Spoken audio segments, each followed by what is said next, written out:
Republic bar association तर्फे साहेबांचा सन्मान केला झाल्यानंतर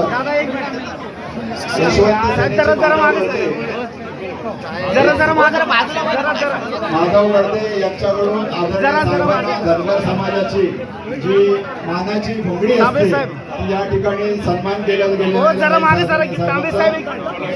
यशवंत सेनेच्या सर्व पदाधिकाऱ्यांचे सर्व जिल्हाध्यक्षांचे सर्वच पदाधिकाऱ्यांनी आज शिवसेनेमध्ये पक्षप्रवेश केलेला। विशेष गोष्ट अशी आहे की यशवंत सेनेने लोकसभेला आणि विधानसभेला एकनाथ शिंदे साहेबांच्या शिवसेनेला पाठिंबा दिला होता। त्याची परिणती विधानसभेला जे जागा लागला ते आमचा सिंहाचा वाटा होता।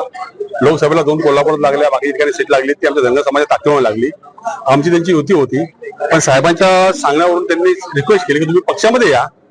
तर फक्त मी प्रवेश केलाय, माझी संघटना आबाधित आहे, पण मी आल्यामुळे माझ्या सगळ्या संघटना म्हणजे यशवंत सेना शिवसेनेबरोबर आहे। भविष्य काळामध्ये जे नगरपालिका होतील, ग्रामपंचायत होतील, झेडपी होतील, पंचायत समिती होतील, आमदार किंवा खासदार होईल ते यशवंत सेना शिवसेनेबरोबर असेल।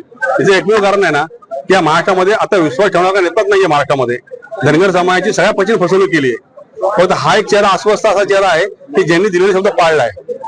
आणि विशेष गोष्ट सांगायची की जो मराठा समाजाला छत्रपती शिवरायांच्या पायाला हात लावून शपथ घेतली की मी मराठा समाजाला आरक्षण देईन आणि 10% आरक्षण दिलं, पण त्या एका विषयावर आम्ही त्यांच्याबरोबर आहोत। आम्ही धनगर समाज एसटीचा आरक्षणाचा विषय आहे आमचा। आमचे खूपसे प्रश्न आहेत, मेंढपाळांचे प्रश्न आहे, खूपशा आमच्या वस्ती म्हणजे आमच्या मुलांना शिक्षणाला अजून जागा नाहीये, त्यासाठी प्रश्न आहेत। जो तो आपापली पोळी भासतोय, पण अस्वस्थ आणि सर्वसामान्यांचा नाथ म्हणजे एकनाथ, आणि त्याच्यावर आम्ही आलेलो आहोत। ओके।